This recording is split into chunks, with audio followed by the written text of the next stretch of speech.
caused jealousy immediately amongst the brothers, because what we have is we have a situation where he makes something especially for this one son. In fact, we're told in verse 37:4 that the brothers could not even speak peaceably because they couldn't even utter a word to one another without it making them mad. And I know none of y'all have ever been in that place, right?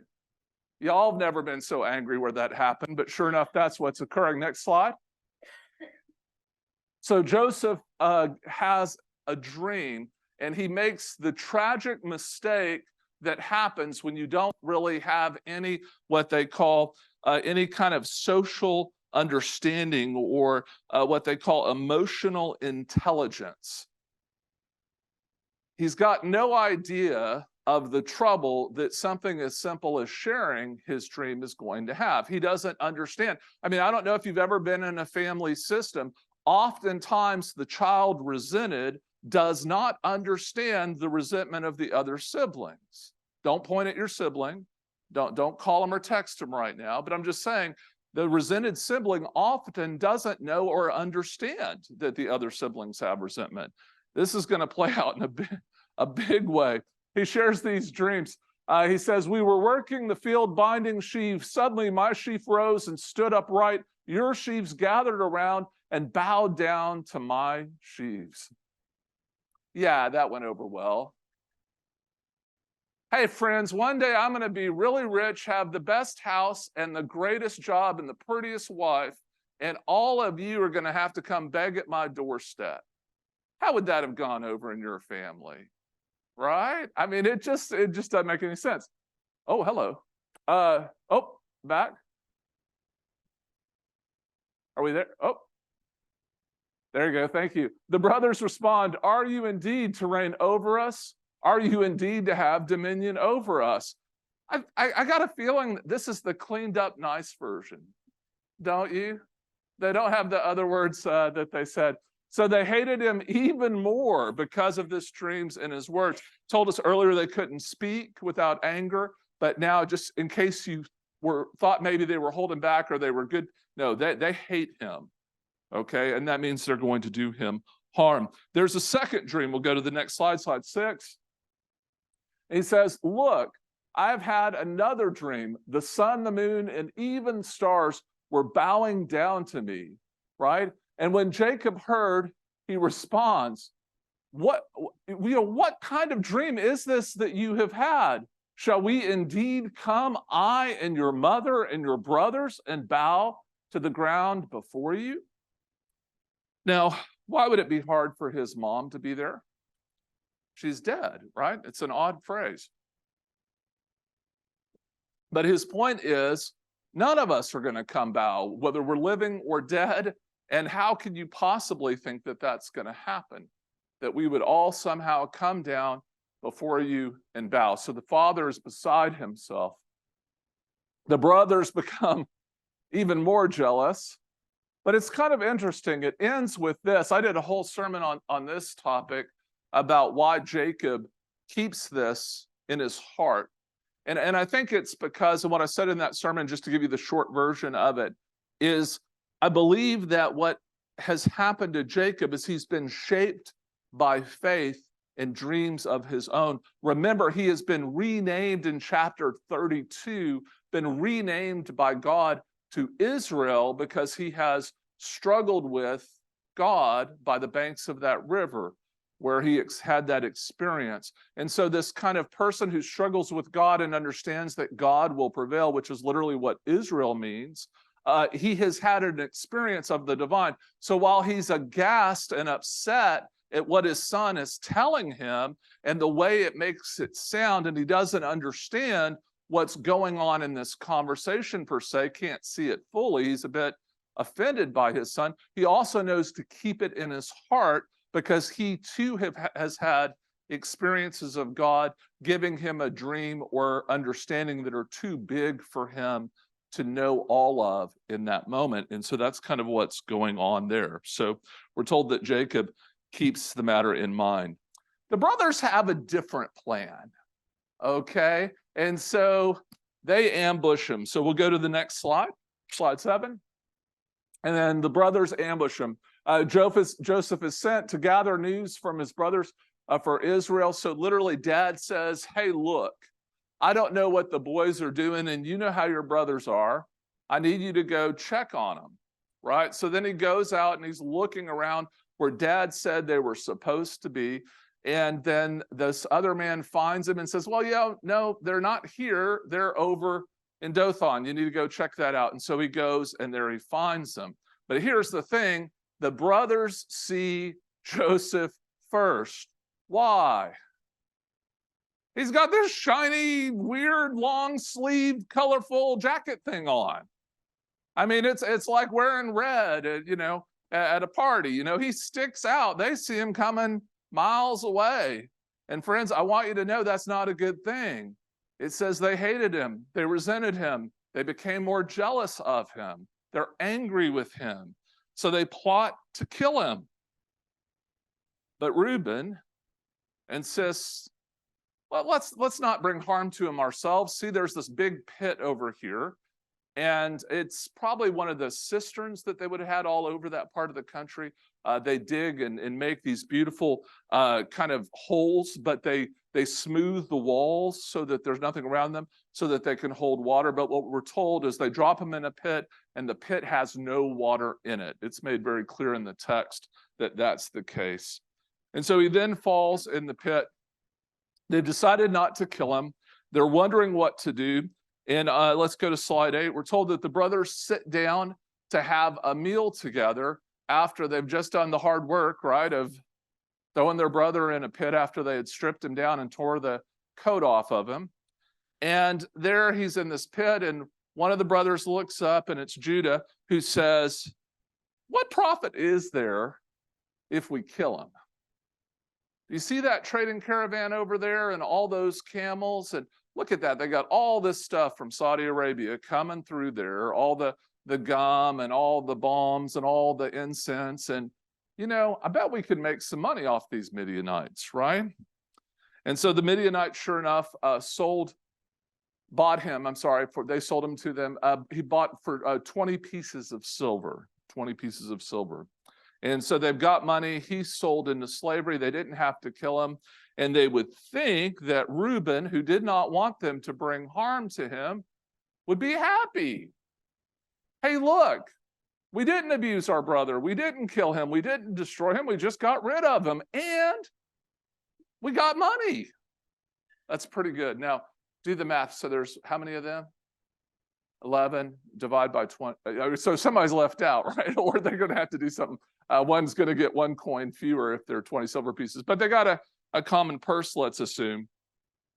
But what happens in slide 9? Reuben returns and realizes that Joseph is gone. He tears his clothes.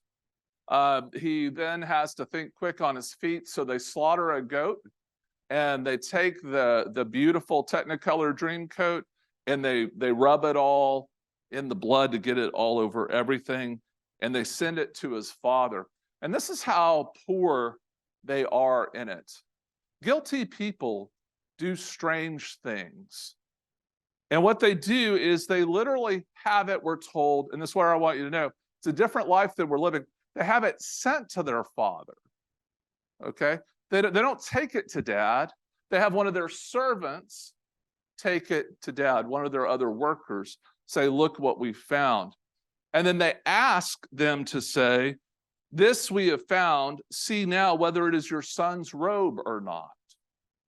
I mean, that's so impersonal when you're telling somebody that they just lost their child. Like, do you see the problem in the text? It's kind of cruel. And then we're told that Jacob tears his garments and mourns for his son. He would not be comforted. And just at the very end of that little chapter, here at the very end of chapter 37, it tells us to be clear, though, that's not actually what happened. It says in verse 36, meanwhile, the Midianites had sold him in Egypt to Potiphar, one of Pharaoh's officials, the captain of the guard. So y'all don't worry, okay? But Joseph is going to be severely distressed. It's a great tragedy. And in fact, it goes on and on about how he will not be comforted, about how all his children come to him. So what do you think happened to their level of resentment? Do you think it went up or down after Joseph's reported death?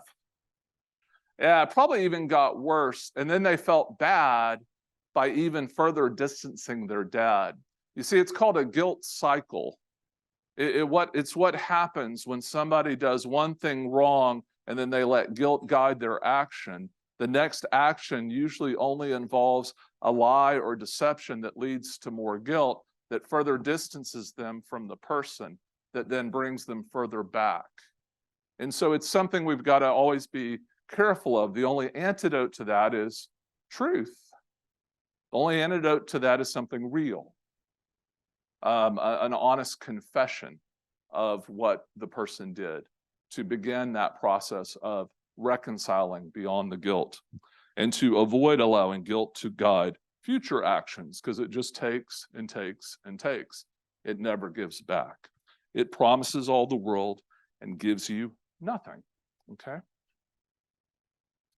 Right. That's a sleight of hand. Yeah, it's the worst kind of magic. All right, next slide. But God does something special for Potiphar's house. So we're going to go to Potiphar's house slide. So that's slide 10. The Lord blesses Potiphar's household because of Joseph. The Lord was with Joseph and he became successful. The Lord causes all that Joseph did to prosper. And Potiphar had no concern but for what to eat. I mean, isn't that a sweet life? He doesn't have to worry about anything except where are we going to dinner? And y'all know how those conversations, well, I don't know. I don't care. Don't you? I mean, anybody ever have a conversation where you ask where you're going to go to dinner and 5 different people say they don't really care until somebody finally says we do? That tells you how affluent you are, because that's very rare in the life of the world, to have a choice about what you're going to eat. Most people on the planet don't have that blessing, right? They eat what they can find.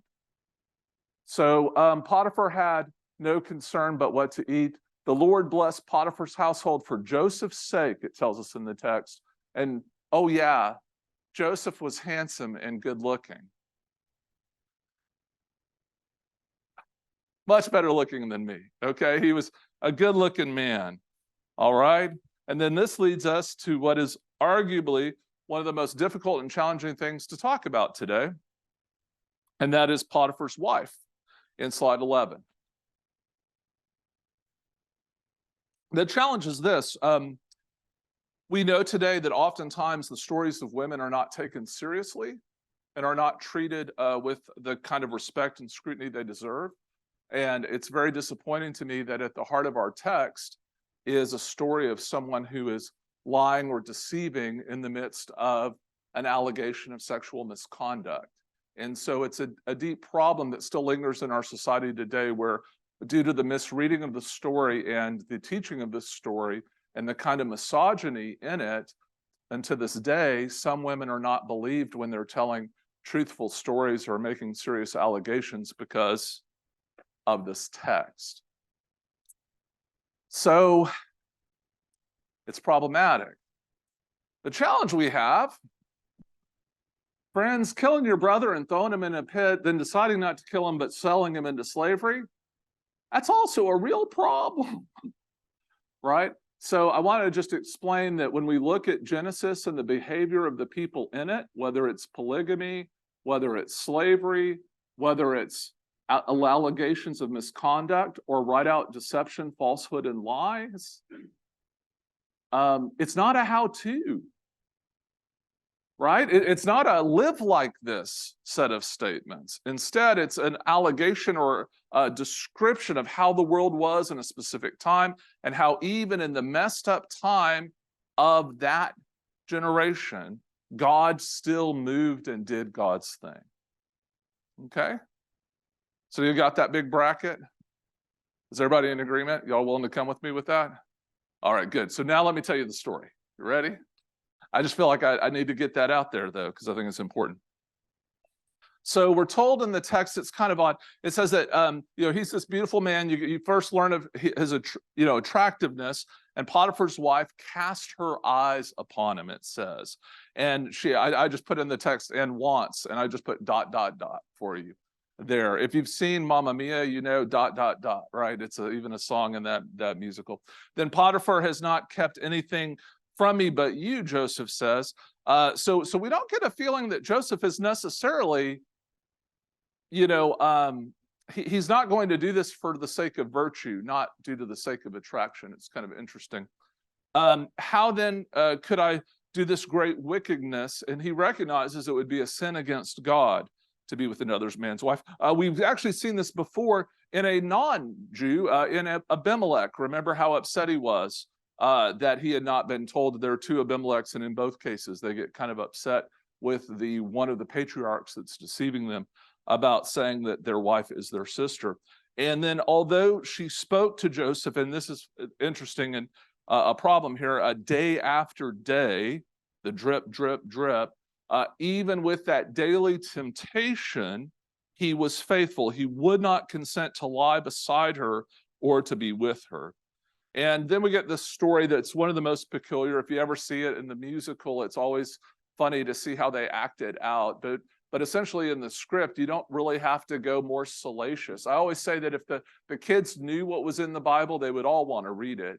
But here you have a situation where suddenly the two of them find themselves, and this is what's kind of a weird thing, where no one's in the household.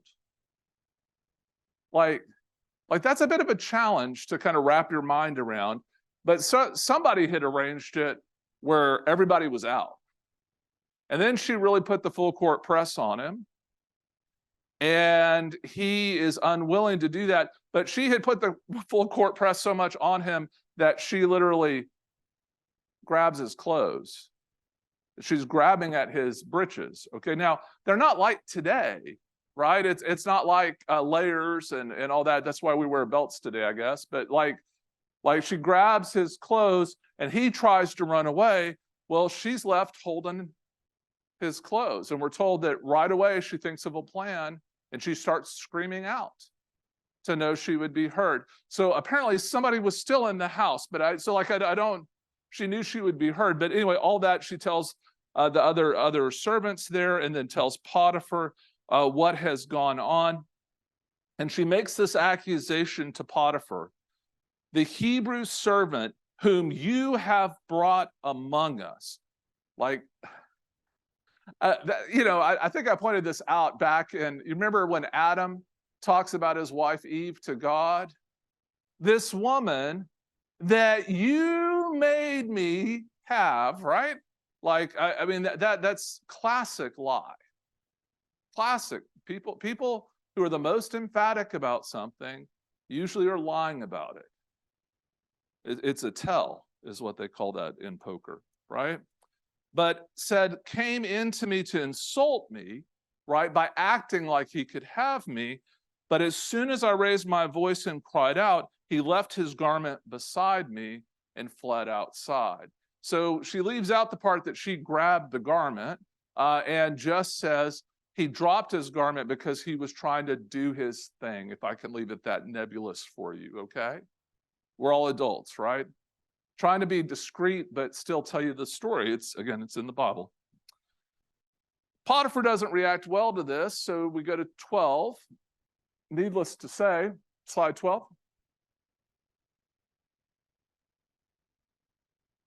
Joseph's master is enraged. This is the way your servant treated me, but puts Joseph in the prison for the king's prisoners, because again, he's captain of the guard. It's the closest prison. He throws him in and shuts him away. Bad things happen to people who go there. People who go there who are guilty are going to die. Like, do y'all get that? So he's thrown in there.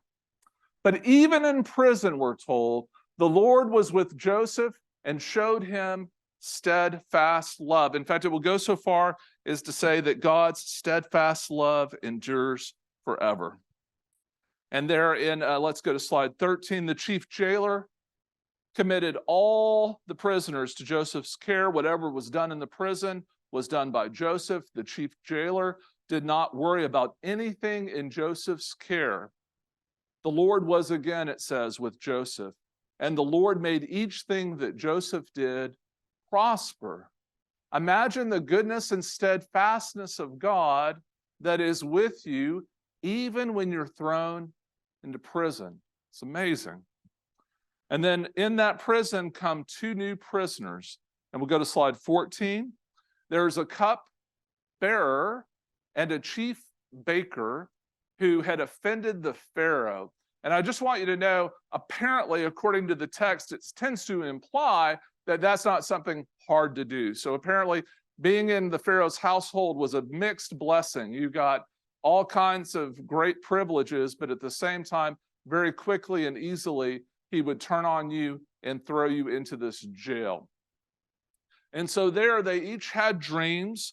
Joseph saw the next morning that they were incredibly troubled and bothered and asked them how they were doing. Why are your faces downcast today, he said. And this is going to be a play on words. So he's going to talk about their head being down, and the image is going to be that for both of them, their head gets lifted up.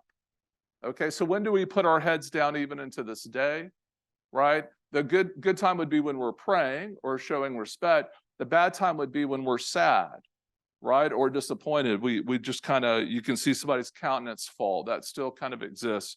But when we're lifted up and when we stand up overly straight is when we're proud or excited or happy about something. And so there's going to be this kind of image in it of Pharaoh is going to do this thing when you get lifted up, but it's a little bit of a play on word. Play on words. It's interesting that they'll say, we have had dreams and there's no one to interpret them. Joseph is going to be steadfast in asserting that only God can interpret dreams. So he's very clear he's not interpreting dreams, but God is interpreting dreams. And there's going to be an issue with the silver cup later on, which is why I bring that up now. So I'm just setting the table for you there, literally with a little cup, little chalice. All right, so let's go to the cupbearer's dream in slide 15. It's pretty clear. There's this vine with 3 branches that then bring forth 3 bundles of grape. There's a cup that is there in the Pharaoh's hands, and he's going to press these bundles of grapes, and it's going to put wine in the Pharaoh's cup, and the Pharaoh is going to drink from this. And the interpretation is this. Joseph says, this is the interpretation. The 3 branches are 3 days. Within 3 days, Pharaoh will lift your head and restore you to your office, and you shall place Pharaoh's cup in his hand, just as you used to do when you were his cupbearer. Needless to say, he's thrilled and happy by this. This is really good news. And Joseph asked the cupbearer in that moment, remember me when you're set free. Remember me and tell the story of how I interpreted your dream. Okay, very important. Next slide, on slide 16, we've got the baker's dream. And the chief baker hears the good interpretation of the cupbearer's dream, and he wasn't going to say anything, but now I want to know, because I have 3 things in my dream too. Isn't it the best?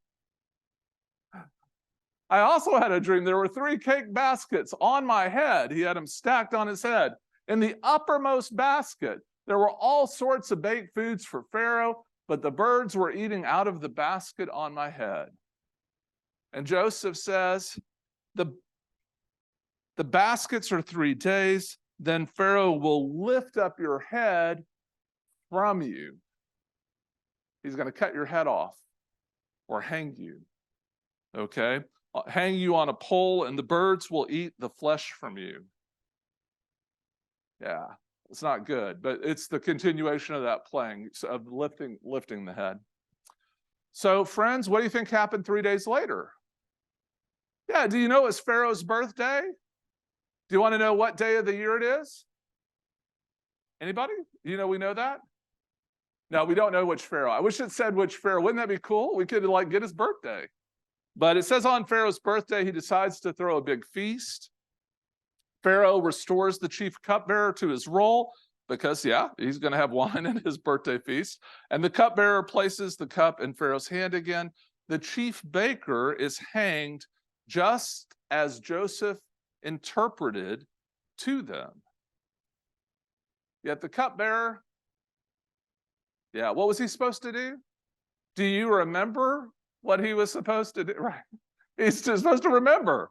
And he totally forgets when he gets in Pharaoh's presence and forgot him.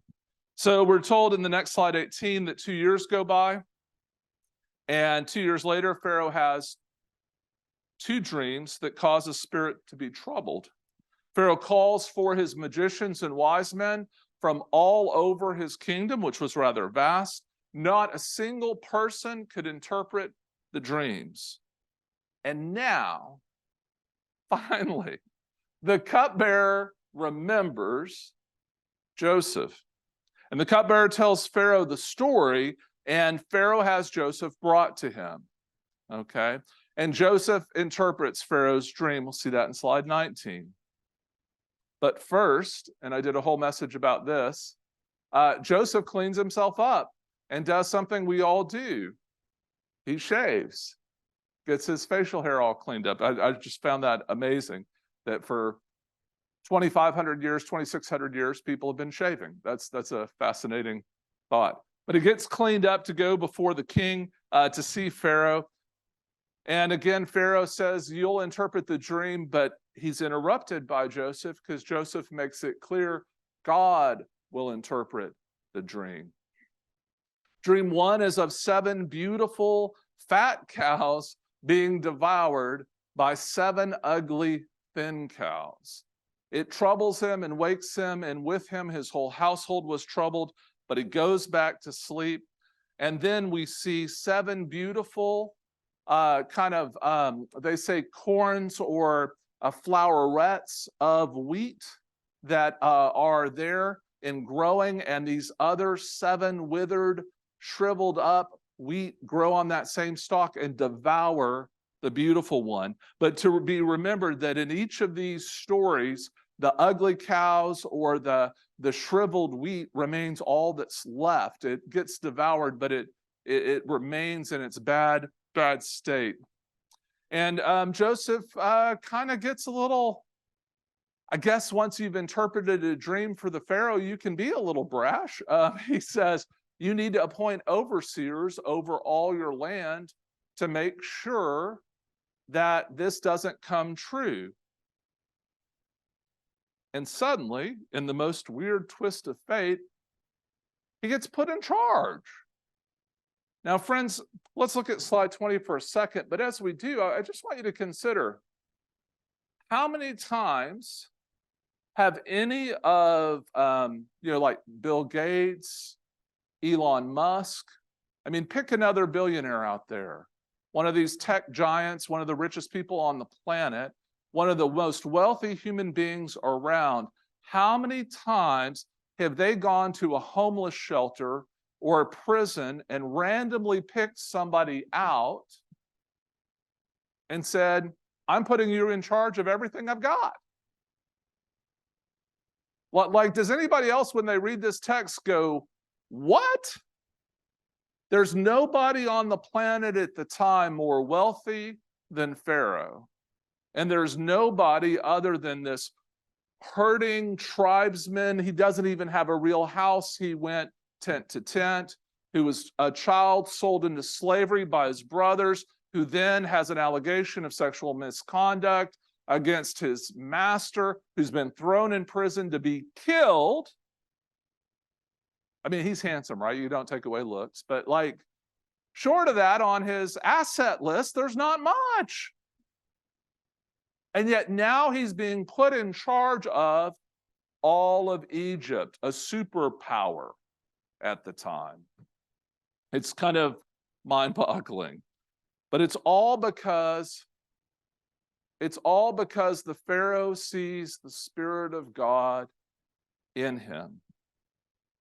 But Jacob keeps kind of going, and sorry, that was looked at the wrong side. Joseph, it's wild here. Pharaoh literally gives Joseph his signet ring, gives him clothes, and puts a gold chain around his neck.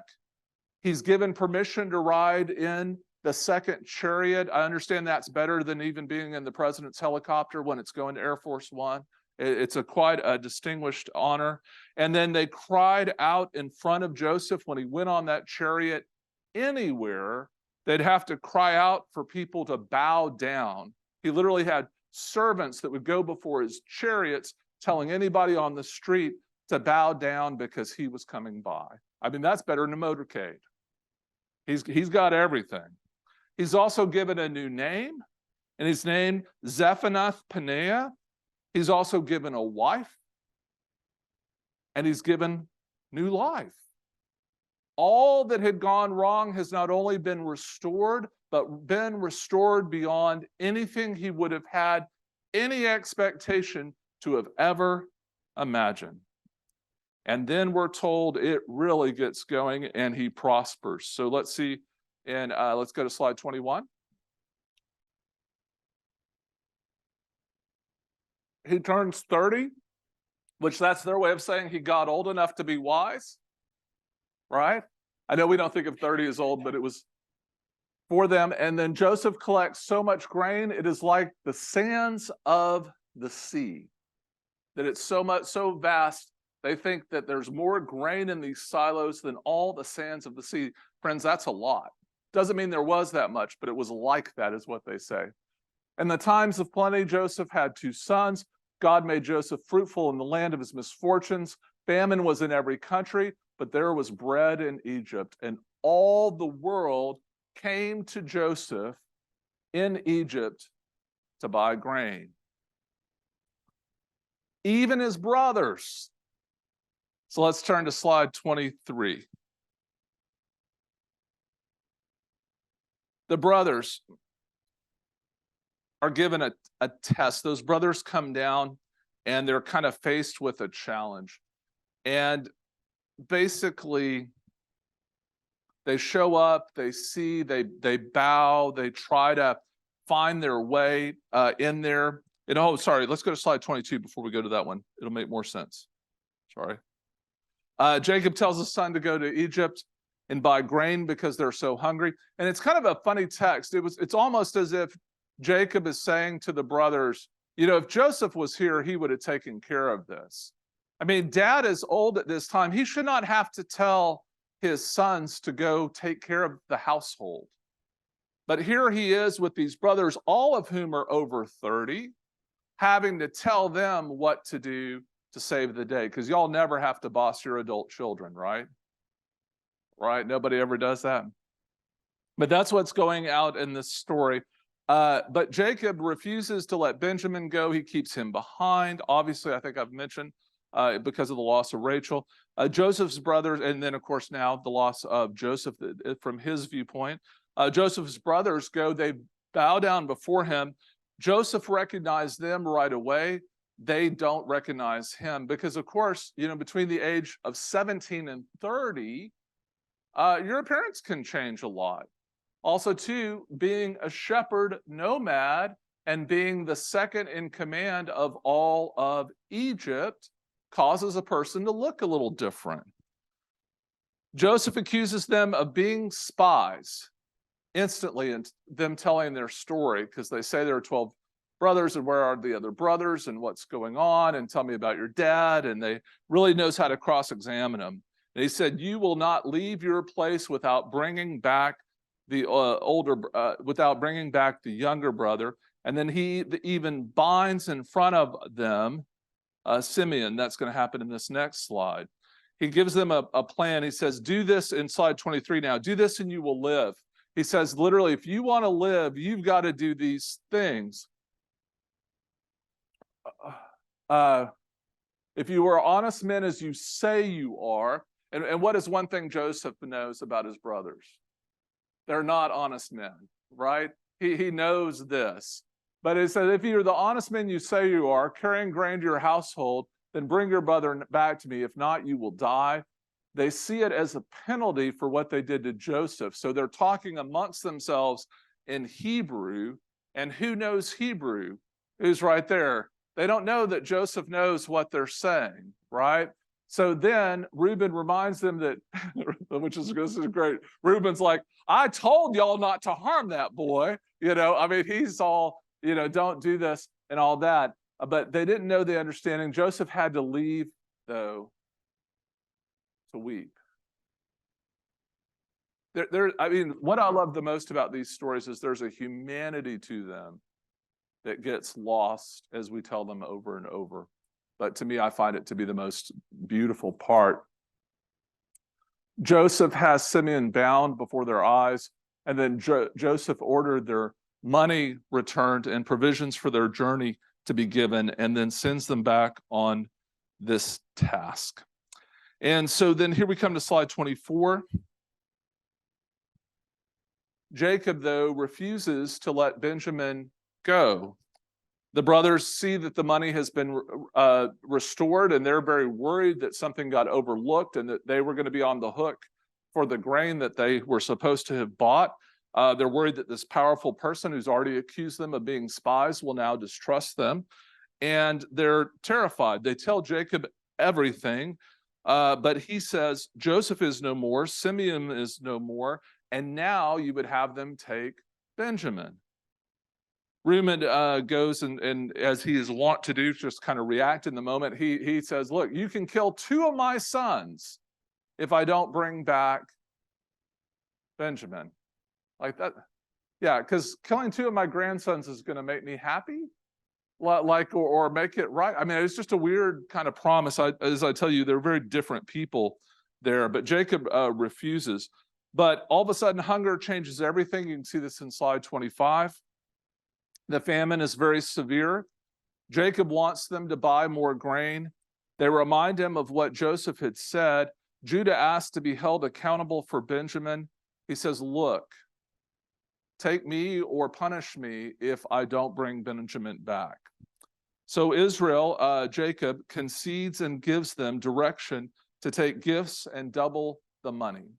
So he gives them gifts to take of almonds and pistachios and some other things found around that area, and then sends them with that and double the money. So the men took the present, they took the double money with them as well as Benjamin, and then they went on their way to Egypt and stood before Joseph. Now in slide 26, when Joseph sees them and that they're here, he tells the servant, hey, look, go slaughter an animal and make preparation for a noon lunch for us all, so we can visit and find out. The brothers are terrified. The person who accused them of being spies and has authority to kill them has said, come to my house. In that day and time, if you were brought to one of the palaces, 2 things could happen. Okay? You would be lifted up and empowered and blessed and overjoyed, or you would be killed. Needless to say, as you've seen in these brothers, they already always assume the worst. So they think they're going to die. And it's interesting, I've never really paid much attention in the story to the steward, but it's fascinating to me. Joseph has a lot of things done by his steward here, back and forth between them. I've also never really thought until we were kind of working these slides up about the house that would be large enough to have these brothers who couldn't eat with the Egyptians, so the Egyptians were able to be fed in another place. And then in all of this, Joseph had another place he was fed in. And all of them could kind of eat in that way. But did I mention he's the second most powerful person in all of Egypt at the time, in the richest country on the planet in that era or epoch, right? Kind of amazing. But they try, though, to the steward, hey, here, hey, you're the reasonable one. You're right here. And while we're waiting, let me tell you what happened, right? They're just looking for any audience to be able to tell one of these Egyptians, we didn't take your money. Because for them, they're worried they're going to get killed for taking the money. And they make ready the present for Joseph to apologize, because they waited till their bread ran out to go back because their dad wouldn't let them go back, right? And you get this most awkward of meals. The brother present their, and this is in slide 27, the brothers present their present. and bow before Joseph as he said they would, as God had told them in the dream. Joseph asks after their welfare and questions them about Jacob, about his dad. They bow down again. Then Joseph sees his brother Benjamin. Is this the brother you told me about? He's trying to verify that they passed the test, but we're told that in this moment, Joseph was overcome with affection for his brother, and he was about to weep. So he had to go to a private room, and there he wept. Joseph ordered the meal served, but each group ate separately. Benjamin was served a portion 5 times more than the other brothers. But friends, I think maybe they had mellowed with age because they weren't jealous. They weren't envious, right? Instead, the brothers ate, drank, and were merry and celebrated with Benjamin their good fortune. Primarily because they realized maybe we aren't going to die. Okay? Then Joseph traps Benjamin. And I think I've got enough time to go back and forth real quick. Let's see if I can get through these. Oh, it's going to be close. Joseph orders food given to them, money placed in their sacks. And then here's where the silver cup is really fascinating. So inside 28, we'll go ahead and go to 29. The conversation, though, there's a silver cup that gets placed in the sacks this time as he sends them out, and it's specifically put in Benjamin's sack. And then after he gives them a little head start and lets them go, Joseph acts like he just discovered this, and he sends out his steward. And his steward goes and apprehends the brothers and says, look, why did you do this great evil to us? Why did you take our stuff? Oh, we didn't take your stuff. We didn't do this. Only the gold that's with us. Again, that was only what was given. We didn't know anything about that. And he said, no, but what about the silver cup? Did you not know that my master has to divine things with this cup? How dare you would take that from him? Right? It's fascinating. And so they bring him back. And then again, Judah asked to remain in the place of Benjamin. And why? He feels guilty, but he also, remember the promise he made for dad? He does not want to deal with dad, right? He would much rather die in Egypt than have to go back to his father and be punished there. And so we have this story, but there he goes, and Judah pleads for that release, tells the whole story, and it's when Joseph hears the lament of his father for him that he loses it. And then we're told there in the beginning of chapter 45, and it's here, I think I'm read from it right there. We'll go to slide 30. It says, then Joseph could no longer control himself before all those who stood by him, and he cried out, send everyone away from me. So no one stayed with him when Joseph made himself known to his brothers. But he wept so loudly that the Egyptians heard it, and the household of Pharaoh heard it. Joseph said to his brothers, I am Joseph. Is my father still alive? But his brothers could not answer him. So dismayed and overwhelmed by the moment were they in that situation that they couldn't even process. So then Joseph says to his brothers again, come closer to me. And they came closer. He said, I am your brother Joseph, whom you sold into Egypt.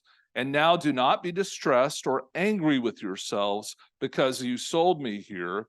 For God sent me before you to preserve life. For the famine that has been in the land these 2 years, and there are 5 more years in which there will be neither plowing nor harvest, God sent me before you to preserve for you a remnant on earth, and to keep alive for you many survivors. So it was not you who sent me here, but God. He has made me a father to Pharaoh and Lord of all his house and ruler over all the land of Egypt. I mean, wow. Wow. Now, what he didn't say was, I forgive you. Did you notice that? He said, God has done this, but he tells them, don't be afraid. God did this. So here we are. But bring father, come on over, and let's do this. The thing interesting in 31, Pharaoh is very pleased when he hears this story and knows that they're coming over. Pharaoh learns of the brothers and gives them wagons to bring their people, provisions, gold. And as soon as Israel hears it, as Jacob hears this, he cannot believe that his son is still alive. And he just tells people, and they're trying to talk about what they need to do and how they need to do it. And he says, enough, my son Joseph is still alive. I must go see him before I die. And he loads them up and they go. God then appears to Israel. And I think this is where we'll leave it today. There's some more stuff if you want to read it in there. But on the, we'll go to slide 32. God spoke to Israel in visions of the night and said, Jacob, Jacob. And he said, here I am. He tells him, do not be afraid. Go down to Egypt. I will make of you a great nation there. I will go down with you to Egypt and bring you up again. And then the most touching line, Joseph's own hands will close your eyes. There's a little more brothers worrying again. They lie again to him and said, Dad said, forgive us. It's a lie amongst brothers. They're doing their thing. They're trying not to die. But Joseph again says to them and reassures them that there's no harm going to come to them. I was trying to look at how do we make this story real, because we just went into a bunch of pointillism, right? Remember that my analogy? We went into like each little ink dot there, and there's a lot of them. I could have put 20 more slides and not even given you all the detail of the stories. I mean, I encourage you to take some time and read them and go further into them. But as I look at the last slide here, Making Love Real, in slide 35, the questions that came up to me were this that might help you. How has God's steadfast love been made known to you? I can't help but think how thankful and grateful I am that I have not been locked away and forgotten in a dungeon prison where Pharaoh's people go to die. This isn't a country club prison like where we send our elites to go, but this is one of those dark, deep places where death is expected, and yet we're told God's steadfast love remained with him even there. And so I can't help but wonder, is your love for God situational in how you feel or what you think's going on? Or is your love and resolve so steadfast that God's steadfast love can shine through you? Just a thought. And then the next one it kind of leads to is, have you given God your unforgiveness? I'm going to look up. I'm not judging anybody, I promise. I'm not even looking over at the Zoom. None of you there either, right? But all of us walk around with unforgiveness in our hearts to something or someone. Have we given that over to God? Just a thought. And do you hold that which there's a which that needs to be in there, that which needs to be spoken? What I'm trying to say there is there's only one antidote to guilt and shame, and it's truth. Speaking the truth to yourself. And I don't know if maybe some of us sometimes walk around with guilt and shame because we've never named the hurt or the pain and began the process of truth that can bring healing. But God doesn't bring false reconciliation or an expectation that we forgive people without an accounting. That is a false sense of what's going on in the gospel. The gospel involves real reconciliation that is truth and a payment that was made that was large enough to account for these things. It doesn't mean what someone else did was okay. It means that it needs to be forgiven. And that's a whole different thing. But I have office hours for that if any of you are still wanting to work on that. But I want to encourage you in your time ahead, if you leave these stories and don't think of that, I would be disappointed, because I just think these stories provide one of the most amazing vignettes, if you will, into real people and how they act and interact, and how the grace of God can change everything. Because indeed, God's steadfast love endures forever, forever. So just want to put that there for you. I'll take some questions. And I know some people will have to go, right, because I went right up to 11, but thank you all for letting me run that. Yeah.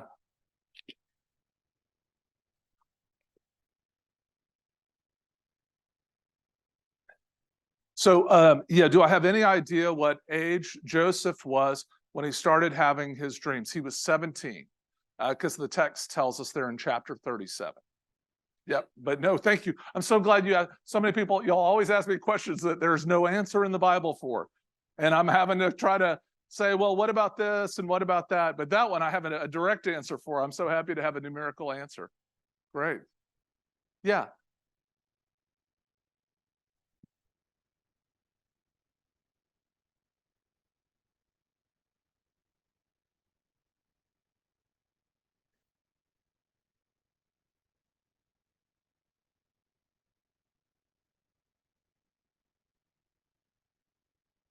Yeah, what's the lesson here in all these love stories where it seems like people are playing favorites? And yet we see the harm that's caused by that and how God works through even the harm. I put that in the same place that I do with the kind of the issue of a human being being able to be sold in slavery, a woman's voice being able to be discounted as distrustful, or because she's being seen as property. I mean, the master seems upset, not that he was after my wife because I love my wife, but because he was disrespecting me by using a part of my property that I had said he was not allowed to. I mean, it's a weird text in that aspect. I would say, though, in all of those, and even the thing, I would say I would focus in on the fact that these characters act like people really do. A lot of unreflective people do play favorites. They do react in ways that are not rational or coherent, and honestly, not very truthful most of the time, or most people. And so what happens here is you have a God who goes into the mess of the world that is, and he brings out. So that's why I would say, holistically, anyone who looks at Genesis as a how-to is in trouble. They're headed in the wrong direction. And so some of my literalist friends who go in that direction, I just want to be real careful. It's a moral treatise about how God goes into these situations and still brings the steadfast love of God to a broken humanity, not a, hey, we need to restructure society to look like the 18th, 19th century was thought to be in the 7th century BC. Yeah. Yeah.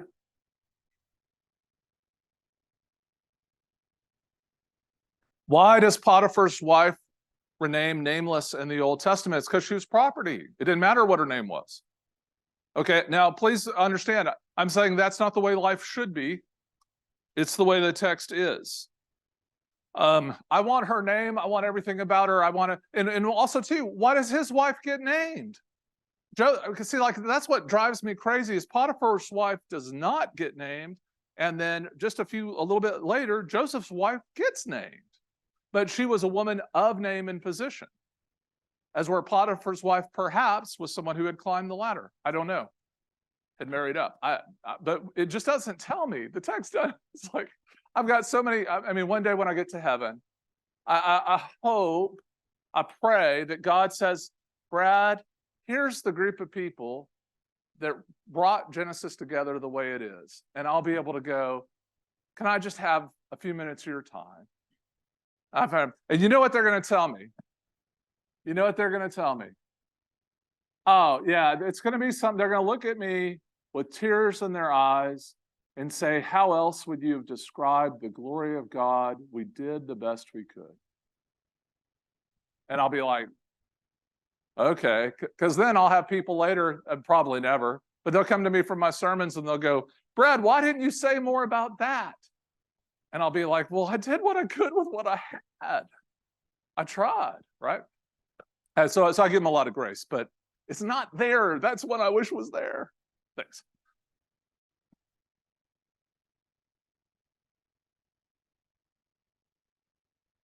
Mm. So, can we say that God had no favorites when he chooses Israel to do the work through? Yeah, I mean, I think that's a good question. So, I would say yes and no, because that's what I'm going to say, right? I mean, it's going to be a little bit of yes, a little bit of no. I would say, does God have favorites? Well, of course, God has favorites. Okay, um, but he does. How to say? But in some ways, if we mistake, I mean, there's certainly genuine affection in God's attitude and arrangement towards the people of God. There's also times where God acts on people and does things that have nothing to do with them at all. It's completely functional. And then also, too, you have a situation where God chooses a specific people in a specific place in a specific time that happens to be the best place and location to get a written word message out to all the world as soon as possible in the course of human history. So there's that. Now, where I would say no is if we're going to try to pretend that God needs to be constrained or share our sensibilities and disposition toward humanity, because I think God has a better disposition toward all humanity.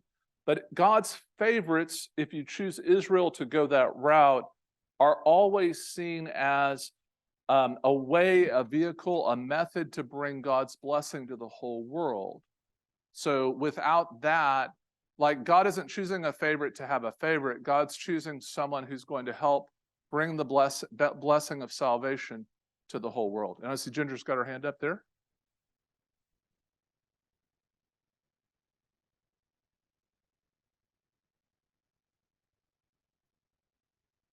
Yeah.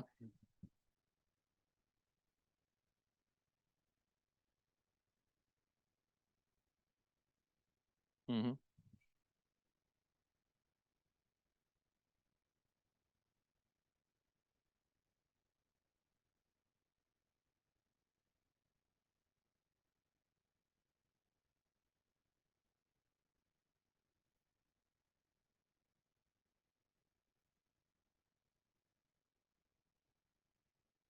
Yeah, so I just, Ginger, I want to repeat that for those that are, because we still got a group on Zoom.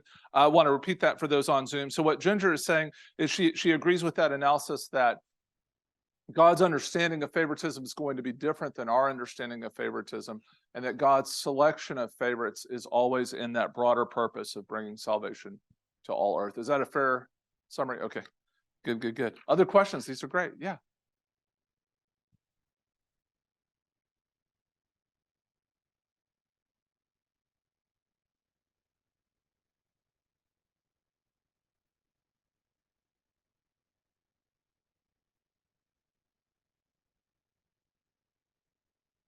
Yeah.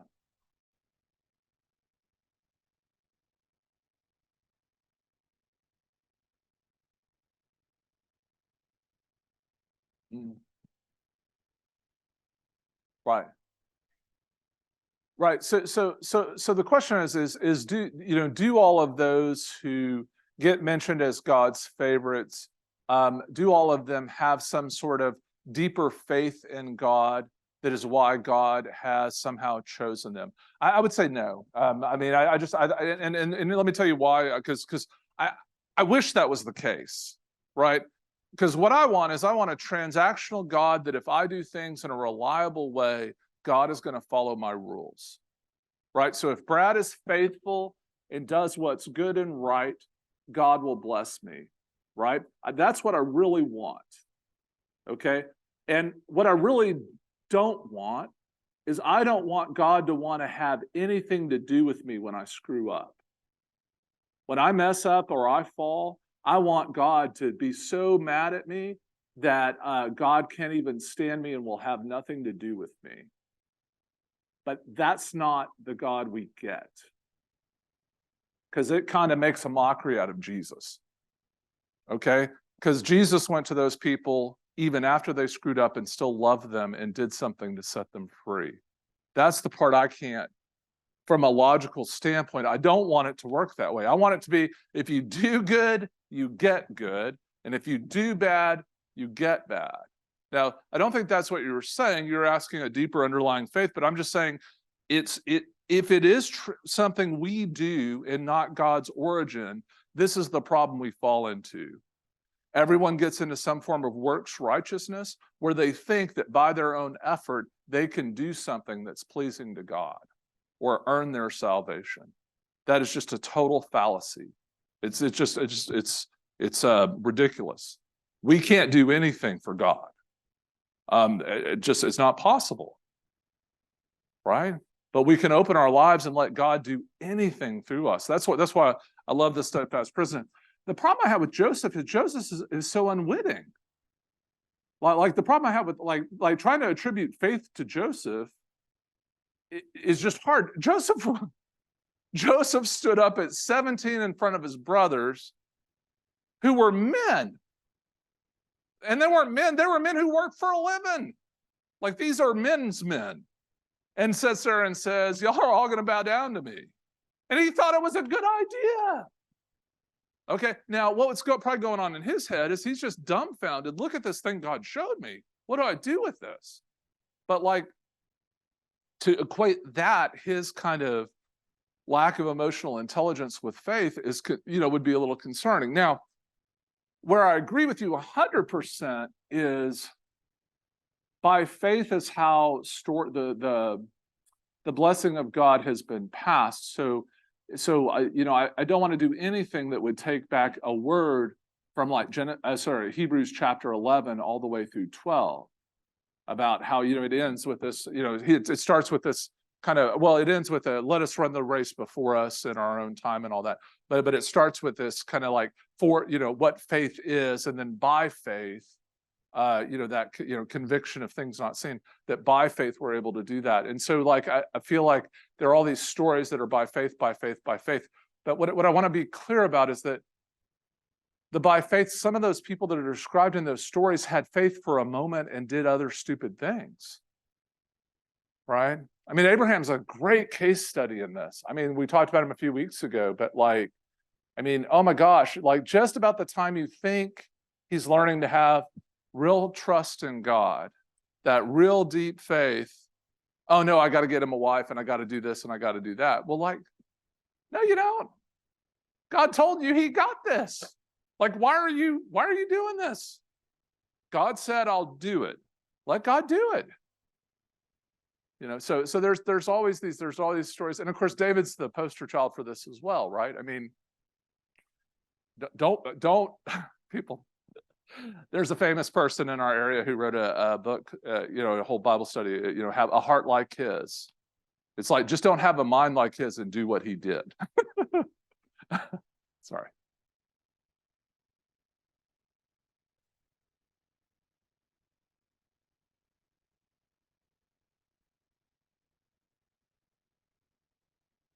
Mm.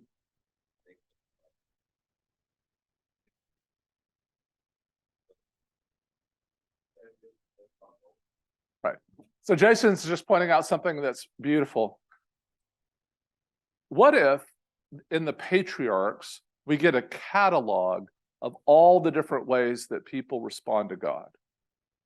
So what if in the patriarchs we get one patriarch who is responding transactionally to God, another patriarch is responding just blind faith, I'm going to go no matter what, whether it's smart or not, I'm just going to randomly do this thing. Others are, God, that I'll do this if you do that stuff. I mean, I think that could be beautiful. I think you got a PhD thesis right there. I think that there's already work around this idea that Genesis is kind of a training manual to help us see God. The Joseph story is fascinating in that God's not really mentioned ever having shown up to Joseph. It's mentioned in having shown up to Jacob. So we don't get a full theophany for Joseph where God is present and speaking to him. And so I find that to be fascinating. We get that for Jacob again after he's kind of finally going down into Egypt, with God's kind of trying to tell him it's okay, you're fulfilling my will by doing this.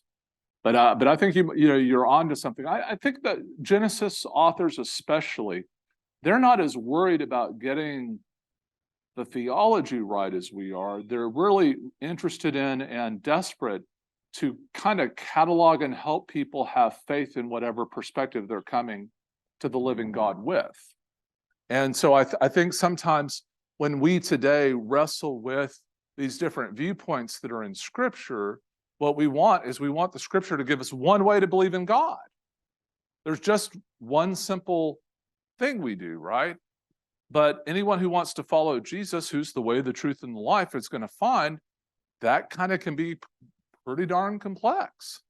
And so how do we do that? So I think putting our faith in Jesus is a good start. I also think having a little charity to our sisters and brothers in Christ and how they come to Jesus is also a good start. So anyone who will submit to the lordship of Christ, I'm going to find a way to be a friend with. Now, if they won't let me get there through my mixed up faith, then I'll have to take that up with them with love and kindness. Yeah, Robbie.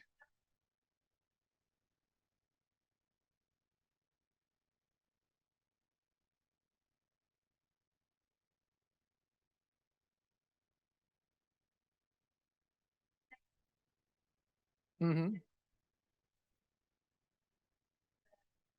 Mm.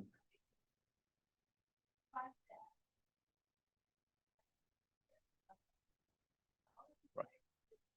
Uh-huh. The ultimate good. So he can have favorites because he's not good there. So that means it's okay for us to have favorites, or we still not supposed to have. Oh, so you're asking me for a ruling on whether or not you're supposed to have favorites or not?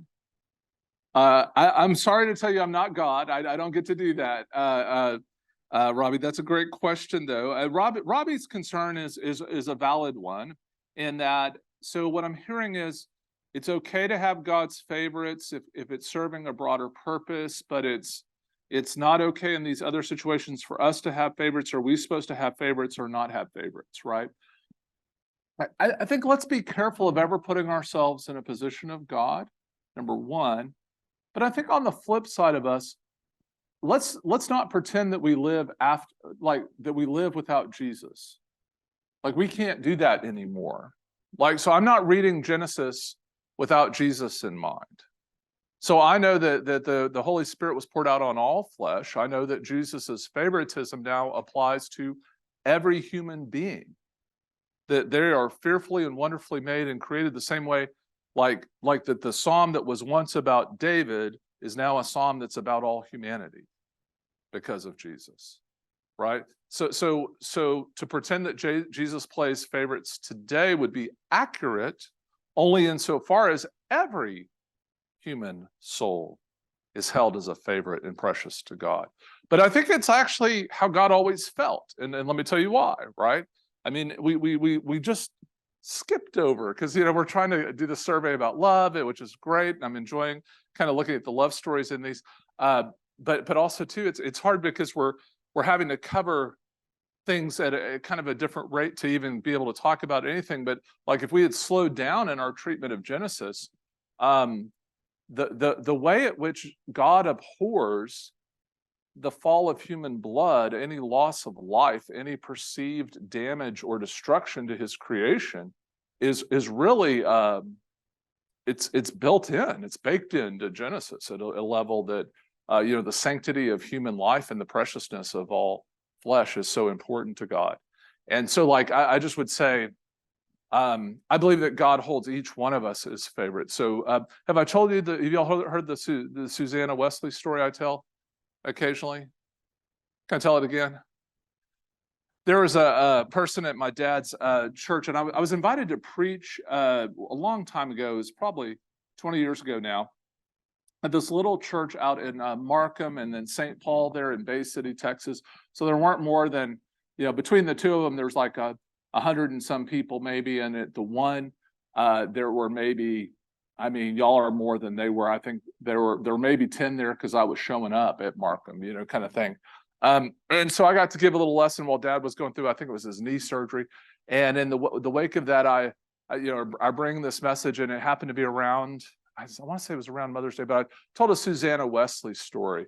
And I said that was the mother of John and Charles Wesley, and they founded, Methodism. And this sweet lady afterwards, who was about 100 years old, came up to me and she said, actually, Susanna Wesley was the founder of Methodism. She taught those boys everything they know, right? But in that, I told a story that's a little bit of lore. There's not a documentation of this as such. It's just a story that circulated in Methodism for quite a long time.